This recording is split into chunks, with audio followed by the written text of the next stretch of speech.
Lever Brothers Company, the makers of Lux Toilet Soap, brings you the Lux Radio Theater, starring Ray Milland and Dorothy McGuire in Gentleman's Agreement.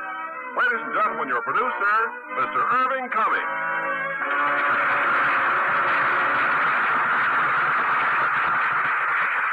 Greetings from Hollywood, ladies and gentlemen. Tonight we have another of our 20 greats, Laura Z. Hobson's Gentleman's Agreement. The 20th Century Fox film based on this exciting novel won 3 Academy Awards and was acclaimed the best motion picture of 1948. And as our stars of Gentleman's Agreement, we have Ray Milland, and in her original role, Dorothy McGuire, who will join me later for a preview of A Man Called Peter, a new 20th Century Fox picture starring Richard Dodd and Gene Peters. But right now, here's our good friend, Ken Carpenter. One of Gentleman's Agreement, starring Ray Milland as Phil and Dorothy McGuire as Kathy.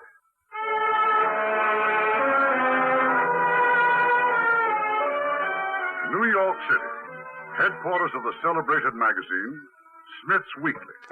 In the editor's office, John Menifee has welcomed an old friend.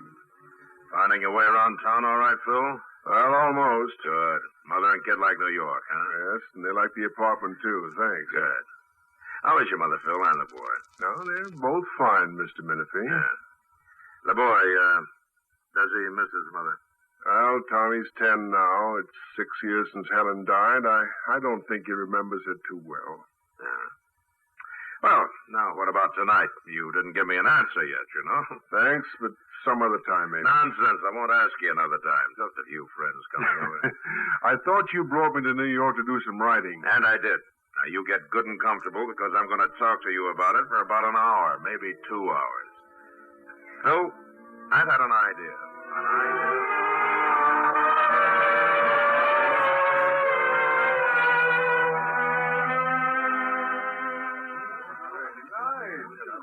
I hate introducing people. Anyway, Phil, I've saved the best for last. Kathy, this is Mr. Green, my niece, Miss Lacey. How do you do? How do you do? Sit down, Mr. Green. Yeah, sit down. I'll bring you a cocktail. Well, Mr. Green, I haven't read everything you've written, but what I have has been, well, very exciting. Exciting and honest. Thank you. You mind telling people what you're writing now? Let me tell you. What? I've asked Phil to do a series on anti-Semitism. Oh. I've been wanting to do it for some time. Well, do I get a credit line? You? Yes, don't you remember? I was the one who suggested Why, it. sure. I knew somebody was after me, but I forgot who. Here's your drink, Phil. You know, I'm always stealing ideas without knowing. You know, it's funny, Miss Lacey. You suggesting the series. Is it? Why? No, lots of reasons. You make up your mind too quickly, Mr. Green. About women, anyway. I saw you do it as soon as you sat down. Oh, it's that apparent, huh? Let's see.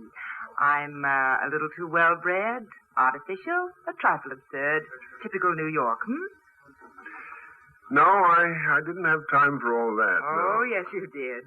I even left out a few things, such as... Look, I give up, Miss Lacey. You win. I'm sorry. I'll tell you some more. I'm divorced. I work. I help run a nursery school. Oh, what else? Do you want just anything? Just anything. Well, I'm supposed to be Dinner. a very good Hey, hostess. Phil, dinner. Come along, Mr. Green. All right.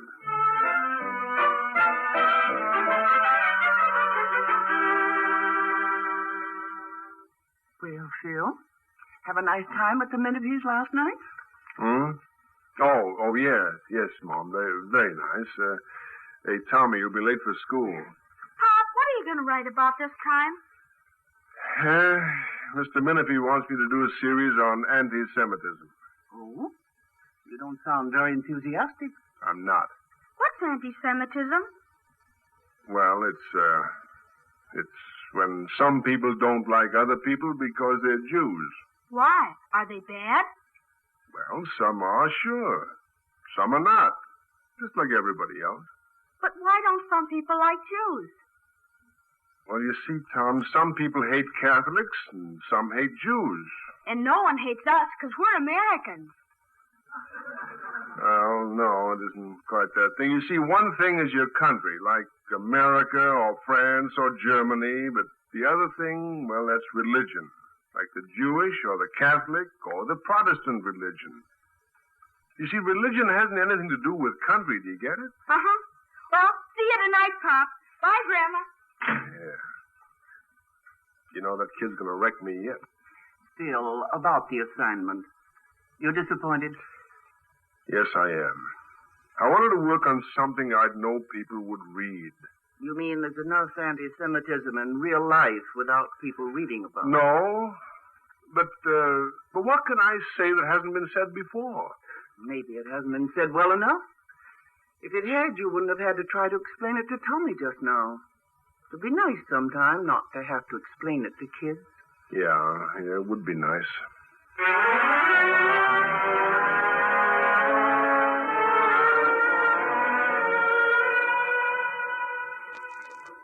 I'm surprised, Phil, happily surprised. I thought you were going to refuse the assignment. What changed your mind? Oh, a couple of things, Mr. Menifee. Huh? You know, I may put that niece under contract. Inspiration department. Well, wait a minute. Now, it wasn't Kathy. It was my kid. I tried to explain it to him this morning, and it was kind of tough.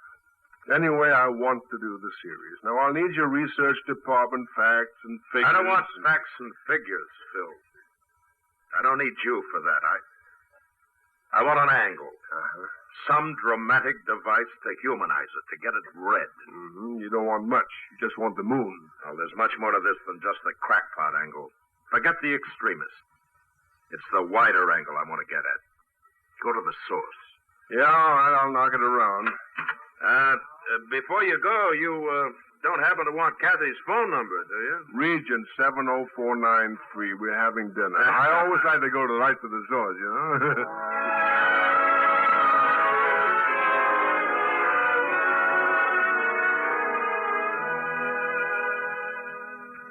For you, Phil. Telephone. Okay. He'll be right here, Kathy. I wish you'd get him to take you out to dinner again. He's not fit to live with. Oh, still no angle for a series. Well, he keeps working, but here he comes. Oh, stop conspiring. Hiya. Hi. You sound like an unhappy writer. I just wish I were dead, that's all. Nothing on paper, Not the syllable. I'm sorry I interrupted you. Well, I've told you.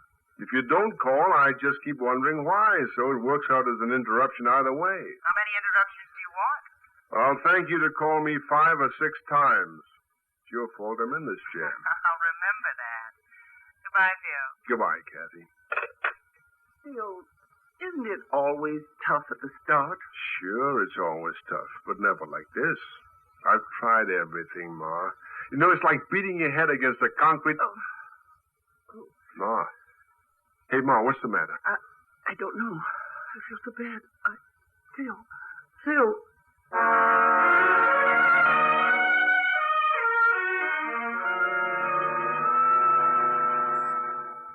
You're sure it's not serious, Doctor? There's nothing at all to worry about, Mr. Green. People with hearts outlive everyone else if they take care. Just keep your mother in bed for a few days. Phil? Come on in. I know the way out. I'll stop by tomorrow. Thank you. Everything okay, Ma? Stop looking like Hamlet. I feel wonderful.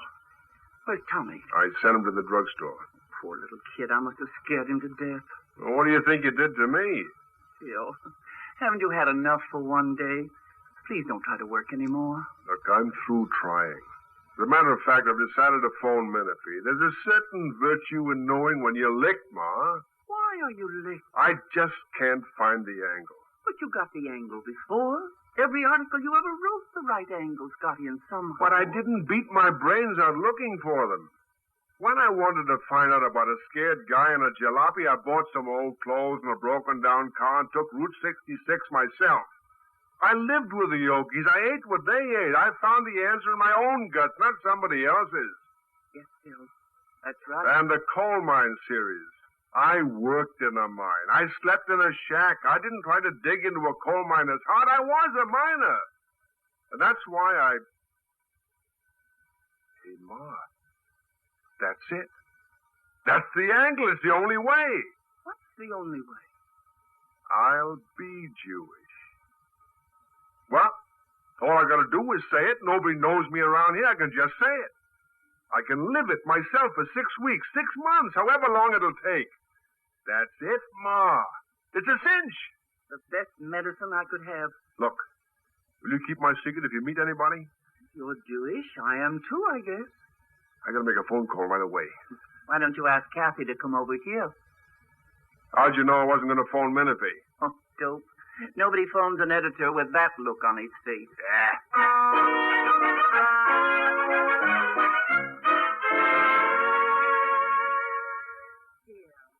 Your apartment's beautiful. Now, tell me about your mother. Oh, she's much better. She's sleeping. Now, let's have a drink. No, thanks. Just some sherry. You are still not telling me the angle. You sounded so excited on the telephone. You know, it's funny. I thought I'd spill it the minute you got inside the door. It really must be something to get you like this. Well, there'll be stumbling blocks, but I don't care. But I'll lick them when I get to them. And I... Say, you really don't want any sherry, do you? No. Well, neither do I. Oh, Kathy. Phil. Don't say anything. Just let me kiss you. Phil, please. Kathy. Oh, I'm just trying to think. But, honey, marriage can be such a good way to live. All these years I've been hoping. I've kept hoping, too. But when you made a mistake once like I have... Are you afraid? I mean, you're not sorry. I mean, about Tommy. Oh, Phil, I'm glad. It's almost as if my marriage hadn't been wasted, as if I had a son growing up for me. No, darling, I'm not afraid.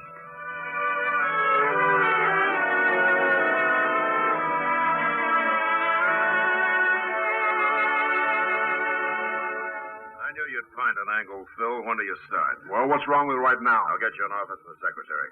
Oh, about the secretary, she'd have to know, wouldn't she? Why would she have to know? As far as she's concerned, I'm Jewish. Of course. Well, now, how about lunch?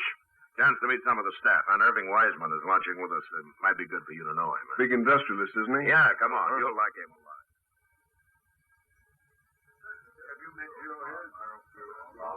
Sorry we're late, boys. Sorry, Irving. This is Phil Green, Irving Wiseman. Mr. Wiseman? Lou Jordan, our personnel manager. Are you? Joe Tingler, our photographer. And Bert McCartney, layouts. And last, as a kind of a dessert, Phil, this is Ann Detry, our fashion editor. She eats men alive. Well, thank you. So you can sit next to her. Thank you again. Well, boys, Mr. Green is going to do a series for us on anti-Semitism. Really, John? Another one? I think it's a very bad idea. Oh, why? Because it'll only stir it up more. I say let us handle the problem our own way. We know from bitter experience the less talk there is about it, the better. Sure. Pretend it doesn't exist, huh? Keep silent. Let the rabble-rousers do all the talking, huh? No, sir. We're going to call a spade, and I think it's high time and a fine idea. So do I. You sound pretty hot about it, Mr. Green. I feel pretty hot about it. And I don't think it has anything to do with the fact that I'm Jewish myself. Waiter, how about some service over here, huh? Nice going, Phil.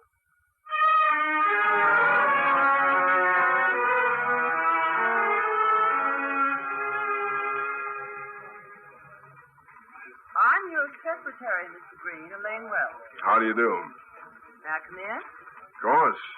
Now, the first thing I want to do is write a lot of letters. They'll go to clubs, resorts, interviews for jobs, apartments for lease, applications to medical schools. I've got a whole list here somewhere. Yes, sir. I'll write each letter on blank stationery and send 2 to each address. 2? Yeah. One of them I'll sign Skylar Green and the other Philip Greenberg. Greenberg? Yeah, just so there'll be no doubt about it. I changed my name, Mr. Green. Did you? No. Green's always been my name. What was yours? Wolofsky. Estelle Wolofsky. I did exactly what you're doing. I wrote the same firm 2 letters. I sent the Elaine Wells one after they said there was no opening to Estelle Wolofsky. And I got the job, too. Do you know what firm that was? This firm, Smith's Weekly. Does Mr. Menifee know about this? Oh, no. That's Mr. Jordan's department, personnel. Oh, is this the list I'm to write to, sir? Huh? Oh, yes. Yes. Now, if you'll get your book, I'll start dictating the letters.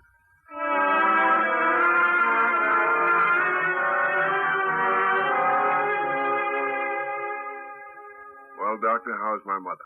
Your mother can be up and about tomorrow. Oh, Mr. Green. that's fine. That's wonderful. Oh, Doctor, would you mind if I had to see a good internist just to be on the safe side? Well, not at all.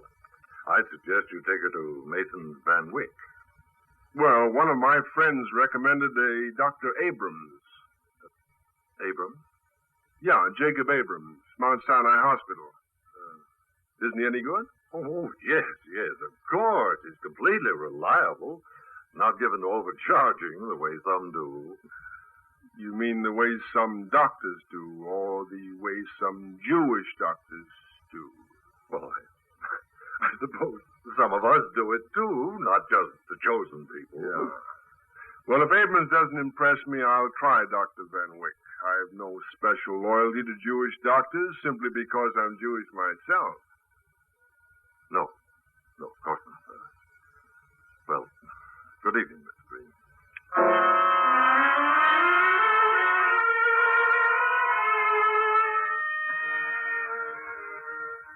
And instead of having dinner in some restaurant, you'll just have to resign yourself to my cooking. I am delighted, Kathy. Sit down. It's all a trap.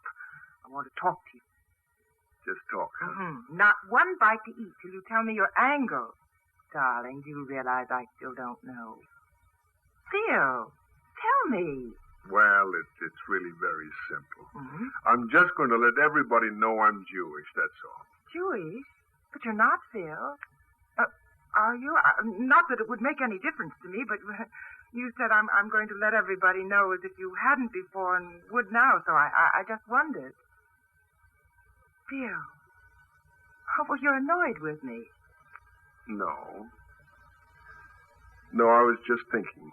Well, it's just that you caught me off guard. You don't think much of the angle, do you? Oh, I do, darling. It's just that, well, I think it'll mix everybody up. People won't know what you are. Of course, after the series, they'll know, but even so, it will keep cropping up, won't it? All right, let it crop up. Out of my head. Let it is right. Who cares? Now, tell me some more. Well, to begin with, you have to promise not to give me away. No exceptions. Okay? Okay. What about the people at the magazine? Won't they talk? Well, no, they're not in on it. Only Mr. Menifee. And the rest all think you're Jewish? Look, Kathy, if this thing is going to work, the only chance is to go whole hog. Of course, I hadn't really seen it before. Well, I didn't mean to be so sharp just now. I'm sorry. Dinner? Fine.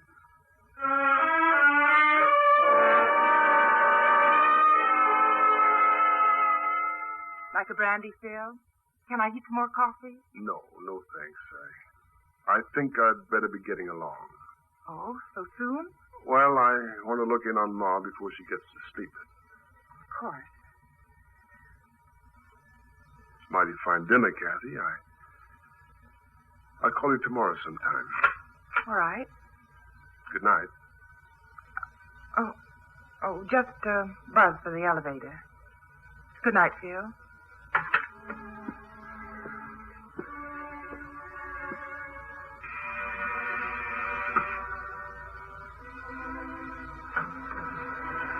Going down, sir? Oh, no, thanks. I forgot something.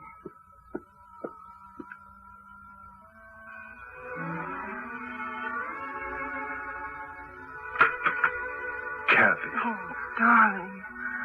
Darling, what are we doing? What are we doing to each other? I couldn't go away, not like that. Oh, it's my fault, Kathy. I'm always weighing and judging. I'm such a solemn fool. But I should have said your idea was fine right away, and it is, darling. It's wonderful. I don't know what happened. I just felt insulted, and I couldn't let you off.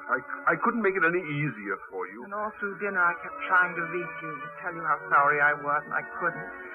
Oh, I wanted you so to come back. I did come back, darling, and please let me come back always.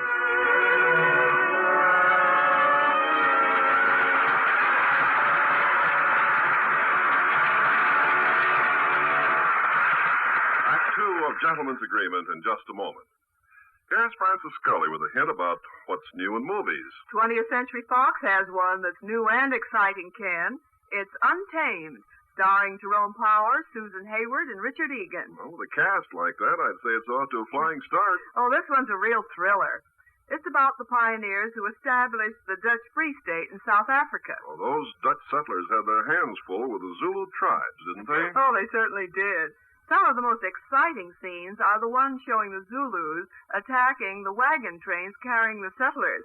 Incidentally, thousands of real present-day Zulus, now tamed, I might add, were used in filming those scenes. They were photographed right in South Africa. Well, I can just imagine what they'll be like in CinemaScope and deluxe color. Untamed looks like it'll interest everybody. Plenty of action, and Tyrone Power and Susan Hayward to provide the romance. Good night, Francis. Good night, Ken. Right now, I have news of a Lever Brothers contest that should interest every woman. The prizes are beautiful, beautiful minks, $150,000 worth. This is the second week of the contest, which runs for a month. And each week, 3 mink coats, 18 mink cape stoles, and 80 mink scarves will be given away. Each contest is a separate one, so enter every week and as many times as you'd like each week. Just complete the statement, I like Lux Soap because, in 25 additional words or less. Your answer might be, I like Lux Soap because it's so mild and gentle. But use your own words and give your own reasons. Send your answer with any 3 Lux toilet soap wrappers to Lux Contest, Box number 1, New York 46, New York. Get an entry blank and the complete contest rules at your grocer's, or use a blank piece of paper. Be sure to send 3 Lux toilet soap wrappers with each entry. Entries for this week's contest must be postmarked no later than midnight, March 19th. That address again, Lux Contest, Box number 1, New York 46, New York. Now our producer, Mr. Cummings. Act 2 of Gentleman's Agreement, starring Ray Milland as Phil and Dorothy McGuire as Kathy. A few days have gone by, and Philip Green, posing as a Jew, is finding it a simple matter to get the evidence he's looking for. And you can type out those notes tomorrow, Miss Wales. It's pretty late. Mr. Green, is it true about Mr. Menifee? I mean, about the help wanted ad he's running in the newspapers? Yeah, it's true, all right. You told him about me? Yes, I did. From now on, every help wanted ad will contain one sentence in big type. Religion is a matter of indifference to this office. He was a rather angry man, Miss Wales. But, Mr. Green, well, you don't want things changed around here, do you? I mean, well, just let them get one of the kikey kinds in here and... Now, look, Miss Wales. Words like yid and kike make me kind of sick no matter who says them. Well, I only said it for a type. What do you mean by type? Well, loud and... You know as well as I do the sort that starts trouble and the sort that doesn't, like you and me. You mean because we don't look especially Jewish? Because we're okay Jews? I didn't say that. I hate anti-Semitism, Miss Wales, and I hate it when it comes from you just as much as I hate it from a Gentile. Me? Why, Mr. Green... I'll see you tomorrow, Miss Wales. I'm going home. Hi there. Oh, hello, Miss Dietrich. How can you stride down the hall with such energy at the end of the day? Wow, I'm bushed. By the way, assuming I'm my vital young self again by tomorrow night, I'm giving a party. Can you come? Well, thanks. I'd like to. May I bring my girl? Well, sure you can bring your girl. How's the series coming? Well, it's coming. Good. Just don't let it interfere with tomorrow night.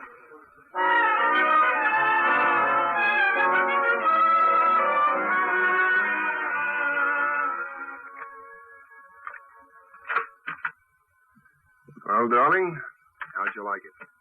Anne's party. I liked it best of all. I've got you alone now. You don't have to rush home, do you, Phil? What about Anne? Do you like Anne? I hate her. She's much too fond of you. Jealous? Oh, that's wonderful. Darling, I've got news for you. We're going to another party. I telephoned my sister from Anne, and Phil, Jane's just aching to meet you, and they're giving a big party for us on Saturday. Fine. Phil, won't we have to let Jane and Harry in on it? I mean about you. But, Kathy, if I'm going to keep it a secret, But to be that inflexible.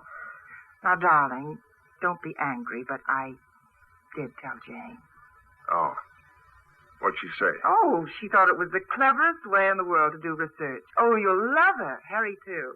You made them promise not to say anything. Well, I wouldn't tell them until they had. Oh, all Jane asked was that you skip the whole thing for the party, and I said You said no. You said he won't skip the whole thing for the party. No, I didn't. I said I'd ask you. You mean you think I should? Oh, darling, why do you always lose your sense of proportion whenever the subject comes up? You know how those suburban groups are, Connecticut, Claremont. Well, it would just start a whole mess for Jane and Harry, and for nothing. And if it were a mess for something? But still, you're not Jewish. It'd just ruin the party for Jane. Why can't I make you see that? I know I promised, no exceptions, but it just seems so silly to start a thing for her up there when it's not true. Well, why not tell Jane just to call the party off? No, Phil. And besides, if we were to use my house up there next summer... Your house? Yes, it's not far from Jane's. And it will be our house, dear. It'd just make a thing, a mess, an inconvenience. Well, it would. For Jane and her husband, or for you, too? I'd be so tensed up, I wouldn't have any fun either. Phil, if everything's going to be so edgy and solemn, I think I'd better go now. Good night, Kathy.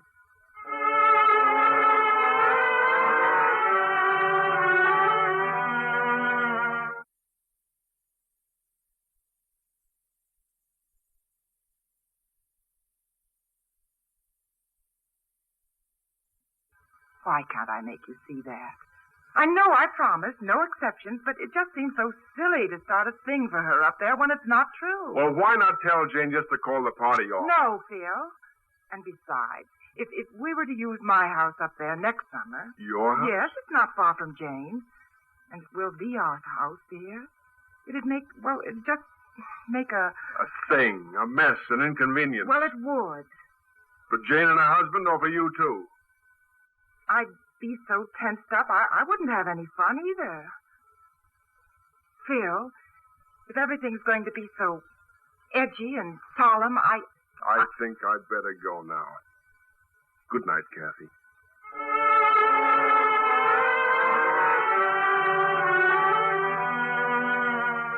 Phil, telephone, Phil.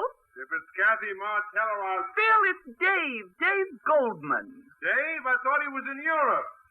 Where is he? Give me that phone. Hello? Don't you ever get up in the morning? Dave, oh, this is wonderful. Where are you? LaGuardia Airport. Just got in, and I haven't had breakfast. Well, grab a cab and get right over here. Same address as in my letter, okay? Be right there. Wonderful.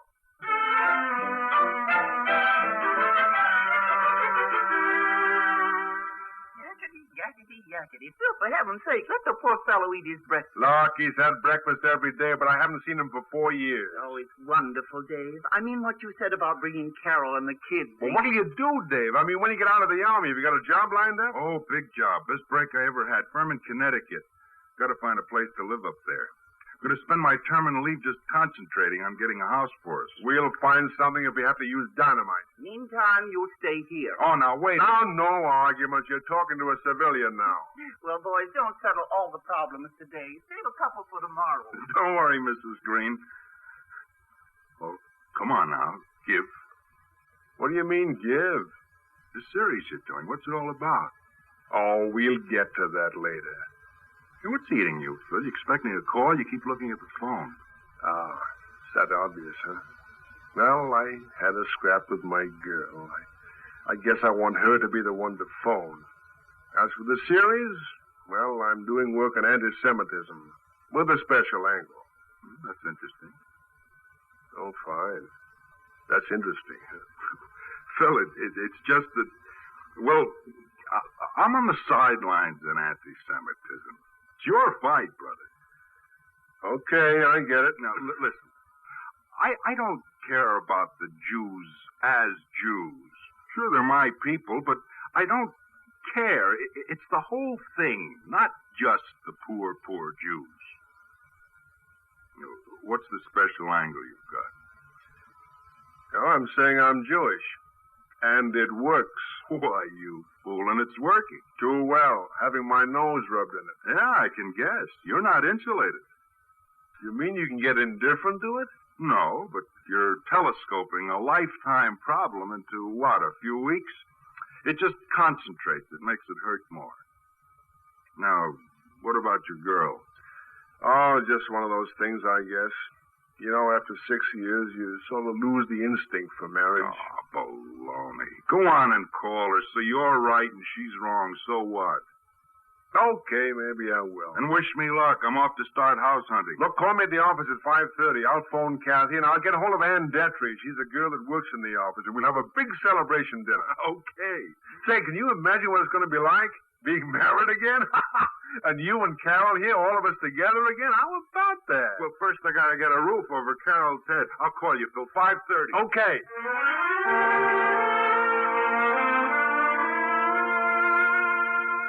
But where are you, Kathy? I've been trying to call you all day. I'm at my sister's, Jane.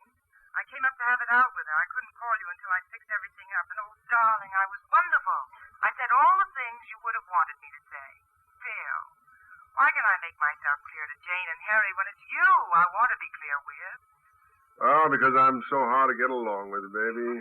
Like I told you, I can be such a solemn fool. Well, the party's tomorrow, and take the 3 o'clock train. I'll meet you at the station. Oh, darling, I can breathe again. I wish it were tomorrow. So do I. Oh, I love you, Kathy. I love you, Phil. More than ever.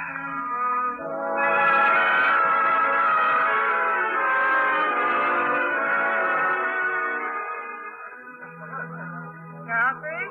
Oh, there you are. Darling, about Phil, he's simply wonderful. I knew you'd like him, Jane. Where is he? In the house, Oh. surrounded. Say, can he charm them? Mm-hmm. Well, do you like the party? It's just like I hoped it would be. Incidentally, aren't the Bascoms coming? Oh, didn't I tell you dear Joe called? He's got that awful arthritis again. Oh? What about the Howards and the Burlicks? They make me so mad. At the last minute, they decided to go to Hot Springs. I thought I'd mentioned it. Jane, look. I'm in this thing just as deeply as Phil. Darling, what do you mean? You know what I mean. The guests, our friends. You made sure, didn't you, that just the safe ones would be here? Kathy, you're mad. Maybe I am. Well, I'm going in and get Phil. Kathy? No, don't be alarmed, darling. I'm just going to take him over to see the cottage. I want him to see it before it gets dark.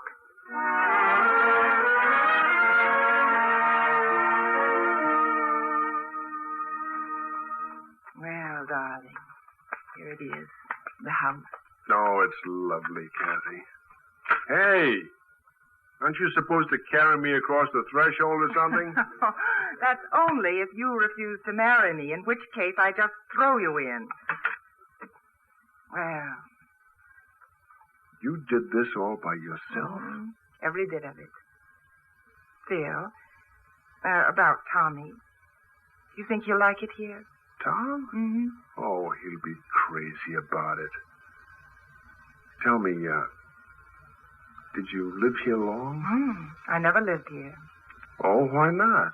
Well, it's hard to explain. I love this house deeply. I started to build it when things first began to go wrong between Bill and me, and I poured all my hopes into it.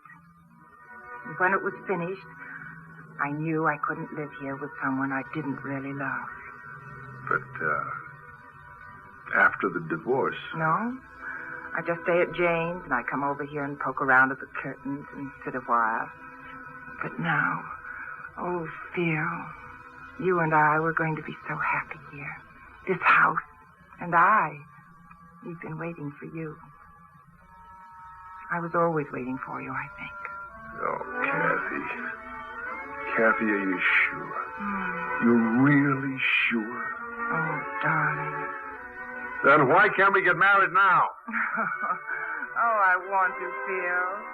But could we make it just a little longer? I have a job, you know. I should give them some notice. 2 weeks, dear. Is that too long? Much too long, darling. Much too long.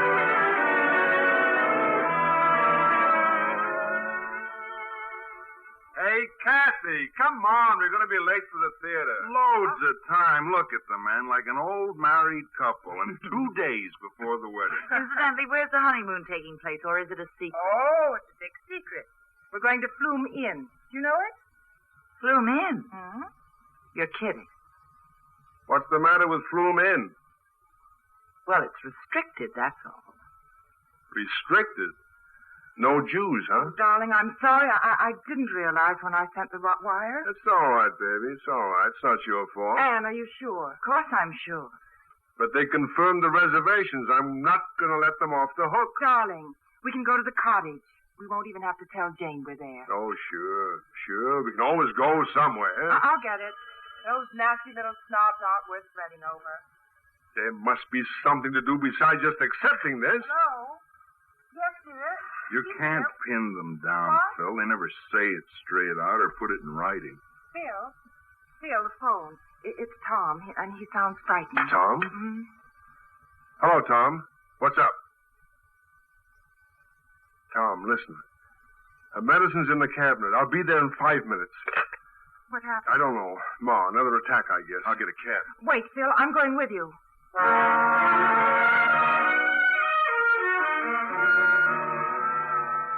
Darling, cheer up.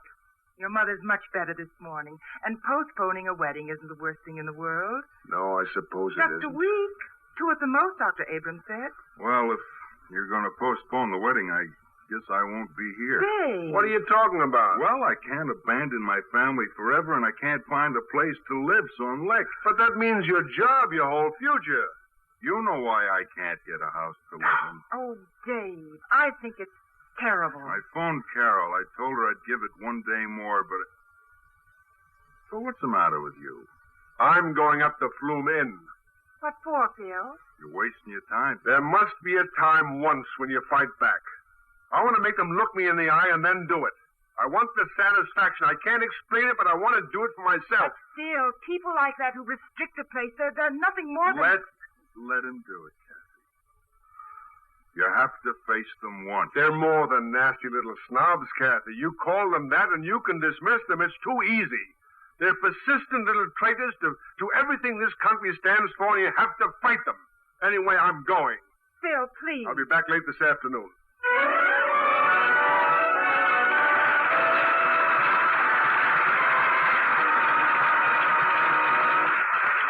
In a moment, Act 3 of Gentleman's Agreement.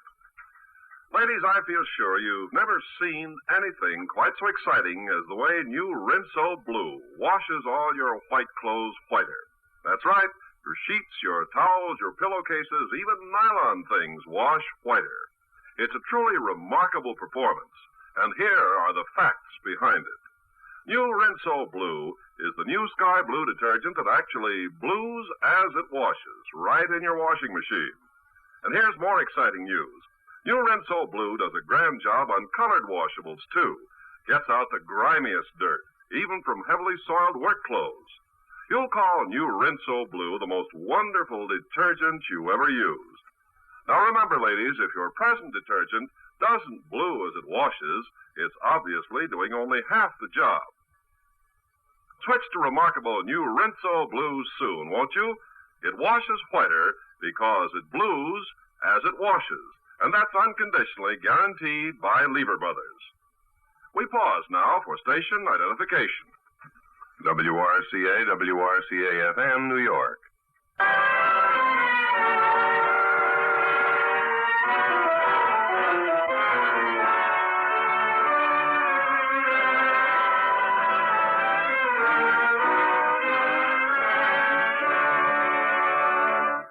The curtain rises on Act 3 of Gentleman's Agreement, starring Ray Milland as Phil and Dorothy McGuire as Kathy. A few hours later, at the exclusive Flume Inn, Phil Green presents himself at the registration desk. I have a reservation for a double room and bath today through Thursday. What name, please? Green. Philip Green. Oh, yes, Mr. Green. Oh, boy, Mr. Green's luggage? There's just one thing. Yes, sir? Is this hotel restricted? Well, I'd hardly say it was restricted. Oh, then it's not restricted. Well, as a matter of fact... Mr. Adams, perhaps I can help Mr. Green. I'm the manager, Mr. Green. Oh, good. In answer to your question, may I inquire, are you... that is, do you follow the Hebrew religion yourself, or you just want to make sure? I asked a simple question. I'd like to have a simple answer. Well, you see, we have a very high-class clientele and, naturally... Then you do restrict your guests to Gentiles. I wouldn't say that, Mr. Green, but in any event, there seems to be some mistake because we don't have an available room in the entire hotel.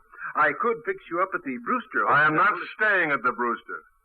Look, I'm Jewish. You don't take Jews. That's it, isn't it? I never said that. If you don't accept Jews, say so. Don't you raise your voice to me, Mr. Green. Do you or don't you? Boy, please remove this luggage at once. Good day, Mr. Green.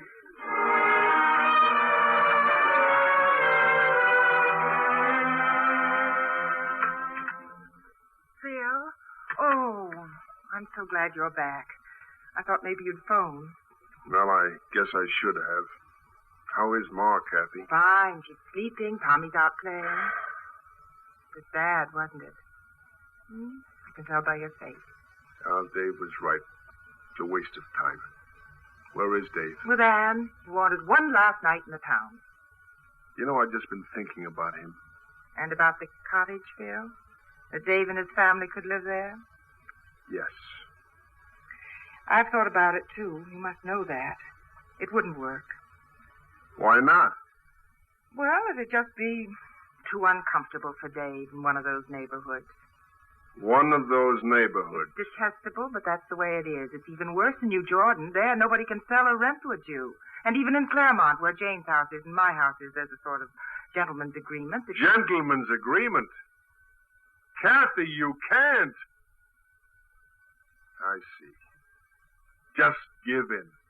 Play along. Let their idiotic rules stand. But, darling, what can one person You can do? tell them to go jump in the lake, but what can they do? Plenty. They can ostracize Dave. Some of the markets not deliver food, not even wait on him. Do you expect us to live in that cottage now that I know this? Face facts, Phil. You know I'm on Dave's side. Well, I'm not on Dave's side or on any side except against their side. Kathy, do you or don't you believe in this? Because if you don't, I... What? Hi, Pop. Tommy, do you mind? Kathy and I are talking. But, Pop, I... Tommy, hey. What's the matter? They called me a dirty Jew and a dirty kike, and they all ran off, and I... Tommy, come over here. Darling, it's not true. It's not fair. You're no more Jewish than I am. It's a horrible mistake. Kathy. Tommy, come with me. We'll talk about it in the other room. No, just take it easy, son. Take it easy. How about a glass of water, huh? Thanks, Pop. Now tell me, how did it happen? They said no dirty little Jew could play with them. Then they ran away. Why, Pop? Why? Tommy, did you want to tell them that you really weren't Jewish? No. Oh, that's good. That's wonderful. You see, there are a lot of kids just like you who are Jewish. And if you said it, it would be sort of admitting there was something bad in being Jewish and something swell in not. They wouldn't even fight. They just ran away. Yeah. I know. There's a lot of grown-ups just like that, too. Do you feel any better? I'm okay, Pop. Atta boy. Now you go and read something while I talk to Kathy, huh? Okay. And look, let's just keep this to ourselves until Grandma's well, huh? Okay. Okay. Hi, Kathy. Hi, Tommy. Bill, Well? I've something to tell you. I'm pretty tired of feeling wrong. Everything I do or say is wrong about anything Jewish. All I did just now was to face facts about Dave, and for you to tell Tom what you said just now... And what did you tell him? That he is the most wonderful of all creatures? A white, non-Jewish American? You instantly gave him that lovely taste of superiority, the poison that millions of parents drop into the minds of millions of children. You really think I'm anti-Semitic, don't you? No, Kathy, You do. I don't. You do. You've thought it for a long time. No. It's just that I've come to see that lots of nice people who aren't. People who despise and deplore it, help it along and then wonder why it grows. That's the biggest discovery I've made about this whole business. Oh, I hate it. I hate everything about this horrible thing. They always make trouble for everybody, even their friends. They force people to take sides with you. Don't stop it, Kathy. They didn't suggest this series. They didn't give me the angle. They haven't a single thing to do with what's happened between you and me. Don't shout at me. And don't treat me to any more lessons in tolerance. I'm sick of it. I'm not going to marry into hot-head shoutings and nerves, and you might as well know it now. Oh, Kathy, please, I'm sorry I shouted. It's not just the shouting, Phil. Now I know why I drew back when you first mentioned the angle. You are what you are for the one life you have. You can't help it if you were born Gentile instead of Jew. It doesn't mean that you're glad about it. But I'm glad. It'd be terrible. I'm glad I'm not. I could never make you understand that. That it's a fact. Like being glad you're good-looking instead of ugly, rich instead of poor, well instead of sick. Oh, I hate you for doing this, Bill. We had so much to enjoy, so much to share. I hate you for taking it away from both of us.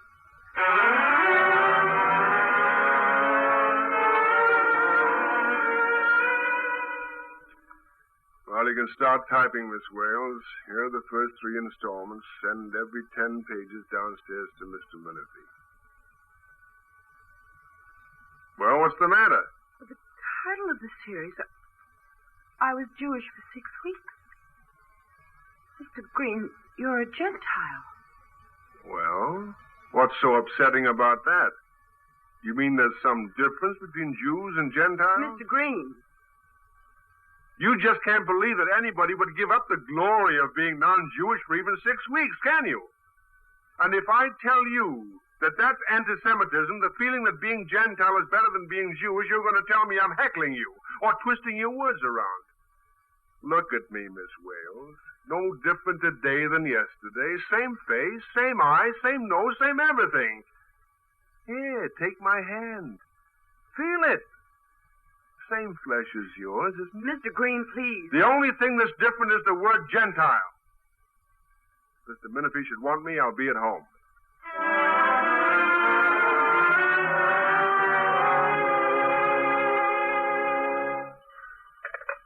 Hello? Bill asked. Do you know what you've done to the office? Everybody's going crazy. What about? Well, your articles, of course. Bill, they're tremendous. Menifee's proudest punch, incidentally, I am too. Thank you. But shame on you all the same for fooling me. About not being Jewish, I mean. Bill, do you feel like talking? Not much, Ann. Well, just one thing. You and Kathy, it's over, isn't it? Yeah, I guess it is. Well, look, if you're free tonight, come over to my place, will you? Okay, thank you. For dinner, Phil. Just you sky.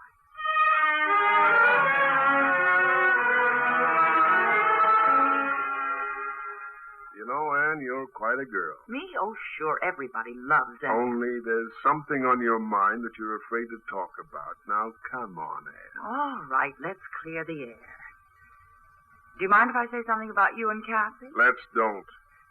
Well, it's just that I think you're pretty straight and she's... Drop it, Anne. Okay, I'm a cat in Mrs. Dirty Pool. But Kathy'd rather let Dave lose that job than risk a fuss up there in Claremont because she's afraid. The Cathys everywhere are afraid of getting the gate from their little groups of nice people. They haven't got the guts to take one little action on one little front. Phil, do you hate me for saying this? No, I don't hate anybody. Well, I'd like to say one more thing. Two people are right for each other, they usually discover it in time. And if I had a kid I loved, I'd want him to be brought up with people who felt the way I did about the basic things. You proposing, Anne? Maybe. Maybe I am.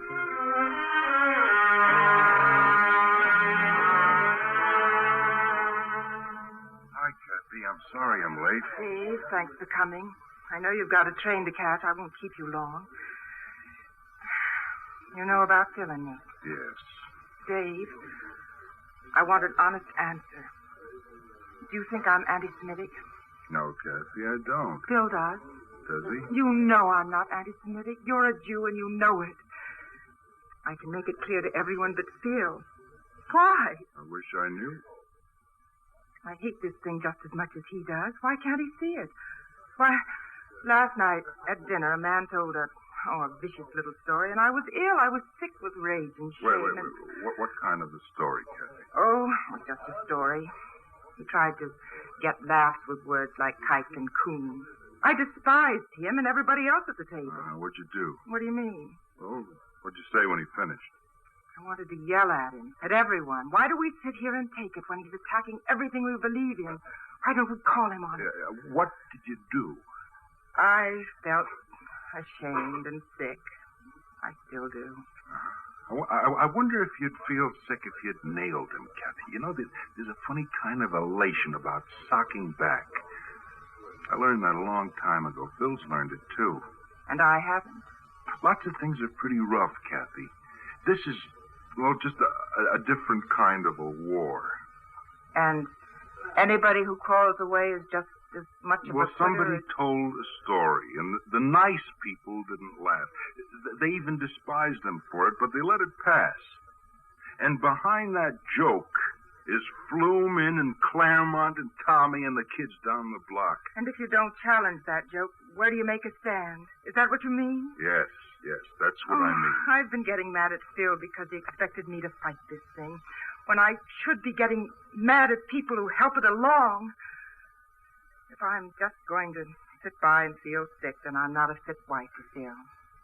He'll fight for it always. Whatever he believes in, he'll always fight. And his wife must fight beside him instead of quarreling over issues. I guess I've known that all along. I just refused to admit it until now.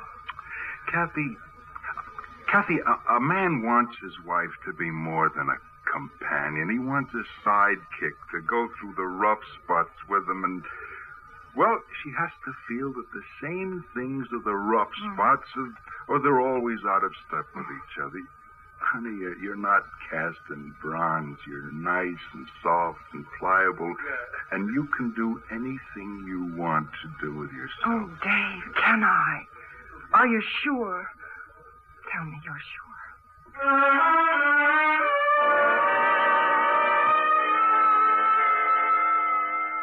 Phil? Hello, Ma. You're home early. Hey, what's the big idea? You're supposed to be in bed. Don't scold, Phil. I couldn't sleep, so I sneaked into your room and stole the first installment. Phil, I want to kiss you. No. Thanks, Ma. I think maybe I'd rather have that than almost anything. I wish your father could have read this, Phil. He'd have liked it. He'd have liked this. And as I drove away from that inn, I knew all about every man or woman who'd been told the job was filled when it wasn't. Every youngster who had ever been turned down by a college or a summer camp. And I knew that they had somehow known it too. Those patient, stubborn men who argued and fought and came up with the Constitution and the Bill of Rights. They knew that the tree is known by its fruit, and that when injustice corrupts a tree, its fruit shrivels and falls on that dark ground of history where other great hopes have rotted and died. Equality and freedom still remain the only basis for wholeness and soundness in a man or in a nation. Your father would have liked to have you say that, Phil. But not enough of us realize it, Ma. And the time is getting short. You mean Kathy? No, not just Kathy. Lots of people. You know something, Phil? I suddenly want to live to be very old. I want to be here to see the beginning of people learning how to live together. Yes, I may stick around for quite a while yet.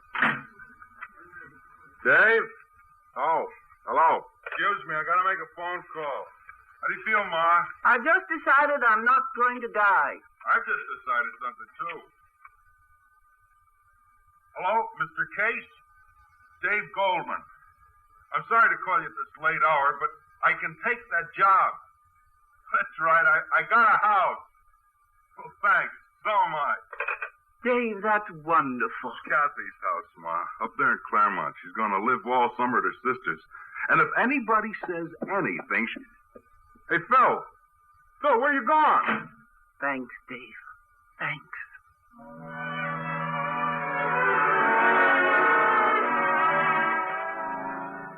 Kathy?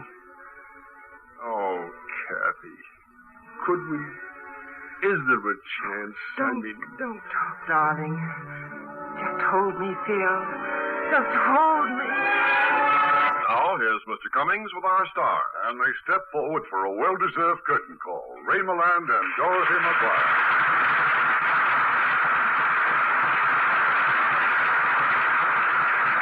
Well, this being the month of March, we could discuss many things. St. Patrick's Day, spring. Income tax? No, that's in April now. Then let's talk about April.